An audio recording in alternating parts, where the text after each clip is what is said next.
आंबा बहार नियोजनासाठी जी फवारणी आपण देतो ट्रीटमेंटमध्ये, त्याचं एक प्रॅक्टिकल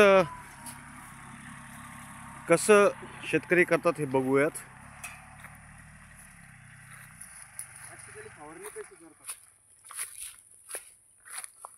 तर ट्रॅक्टरद्वारे फवारा यूज करून आपण ही फवारणी करणार आहोत. योगेश मस्के साहेब शेतकऱ्यांसोबत संवाद करतायत आणि आता नियोजन करतायत की ही फवारणी कशी द्यायची, आपण याच्यामध्ये कोणते कोणते औषधे देणार, याच्यामध्ये कोणते कोणते औषधे देणार आपण.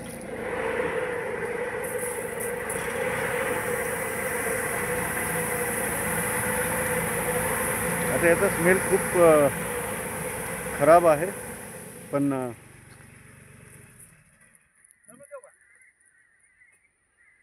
आता आपल्याला व्हिडिओ शूट करायचा तर आपण करूयात.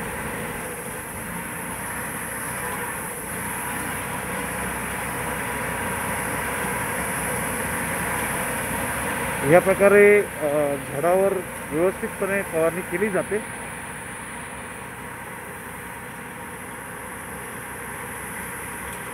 तर मोसंबीच्या आंबा बहार नियोजनामध्ये आपण फवारणीमध्ये कोणती औषधं घेतली आणि याचं कसं नियोजन राहील याच्याविषयी दोन शब्द आपण योगेश मस्के साहेबांना विचारू.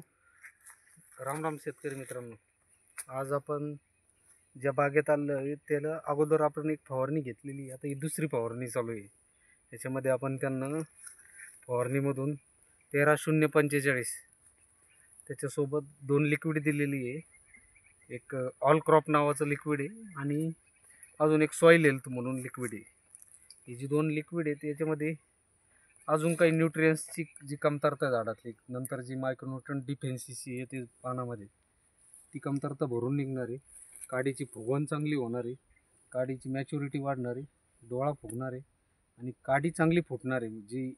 जी फूट पाहिजे आपल्याला, ज्याला आपण उत्पादन वाढीसाठी जे प्रयत्न करतो सुरुवातीच्या वेळेत विश्रांतीत, ती प्रयत्न आपली या स्प्रेमधून पूर्ण होणार आहे. आपल्या मागच्या स्प्रेच्या वेळेस आपण शेंडे दाबले, कारण तो शेंडे निघायचा योग्य टाइम नव्हता आणि त्यामुळं आता ही आपल्या फुटीसाठी योग्य टाइम म्हणजे त्या वेळेत काडी आपली मॅच्युअर्ड नव्हती बाग. हां, आज बागेत काडी पूर्ण मॅच्युअर्ड झालेली आहे, बरोबर आहे. आज आता जी काडी दिसतायत आपल्याला, जे डोळा आहेत ते आज आता तुंबरल्यासारखं आहे, तुंबल्यासारखं आहे. काडीमध्ये फुगवण तयार झालेली. आणि आजचा जो स्प्रे याच्यामधून अजून जी काही कमतरता आहे, जे शेतकऱ्यांचा गैरसमज आहे काडीवर बाग जातो फवारण्यातून, एकदम चुकीचं आहे. कारण आपण विश्रांती काळामध्ये बागेला सर्वच बंद करून टाकतो. आपण जमिनीतून पाणी बंद करतो, खतं बंद करतो, त्यानंतर आपण वरूनही काही देत नाही. मग विश्रांती वेळेमध्येच बागेला खरी भूक लागलेली असते. विश्रांतीमध्ये आपण जेवण करत नाही का? विश्रांतीत आपण खूप जेवतो, जास्त प्रमाणात जेवतो. आता झाडं काम करून थकलेली असतात, झाडावर लोड असतो, फळांची संख्या जास्त असते, आपल्याला अपेक्षा असते 200 झाडामध्ये आपल्याला 20 टन माल निघावा, 40 टन माल निघावा. पण मग तो निघणार कसा? मग ती ॲव्हरेज वाढवण्यासाठी, ते झाडातली मॅच्युरिटी वाढवण्यासाठी, झाडाचं प्लॅन्टेशन वाढवण्यासाठी आणि आपल्या उत्पादनात वाढ करण्यासाठी आपण जी विश्रांतीत कामे करू, ती कामे योग्य पद्धतीत झाली तरच आपलं उत्पादन वाढेल आणि झाडाची पण लाईफ वाढेल. तरी शेतकरी मित्रांनो, विश्रांतीतील जी काही कामे, त्यात फवारण्या असो, तुमचं मेहनतीची काही कामं असो, त्यानंतर काही आपलं जे खोडाचं पेस्टिंग वगैरे असतं, काही ठिकाणी खोडकिडा असतो, काही ठिकाणी जमीन जड असल्यामुळे तिथं मेहनत करावं लागते, हलक्या स्वरूपाचा मोगडा, हलक्या स्वरूपाचा रोटा, ह्या गोष्टी सगळ्या विश्रांतीमध्ये व्हायलाच पाहिजे, तर आपण उत्पादनात आपले वाढ करू शकतो.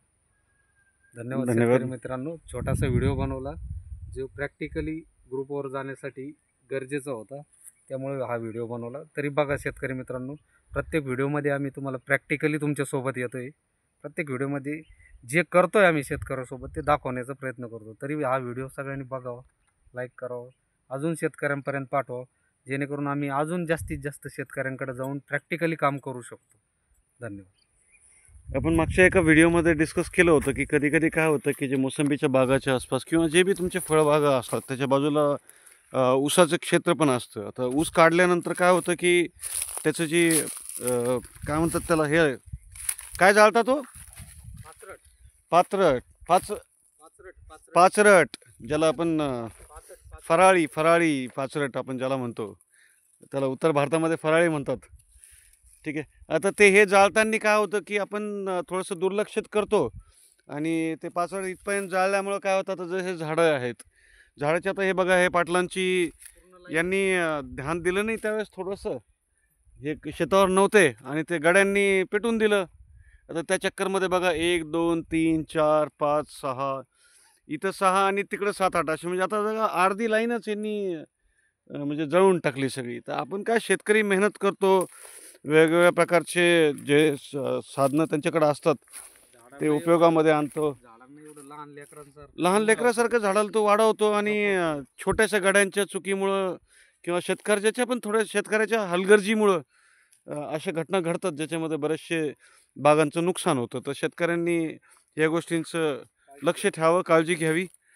आणि आपण सकाळच्या एका व्हिडिओमध्ये बघितलं की बे आपण वेगवेगळ्या प्रकारचे जे हे आहेत, मशीन्स आहेत. आता हे फवारणीसाठी आपण हे एक मशीन आहे जे ट्रॅक्टरवर यूज केलं जातं. हा फवाराच आहे. इथून कमी काळामध्ये जे आहे फवारणी व्यवस्थित सगळ्या फांद्यांवर, सगळ्या पानांवर होऊन जातं. ह्या अशा प्रकारची आधुनिक तंत्रज्ञान उपयोगात आणून शेतकरी आपल्या उत्पन्न वाढवू शकतात. धन्यवाद.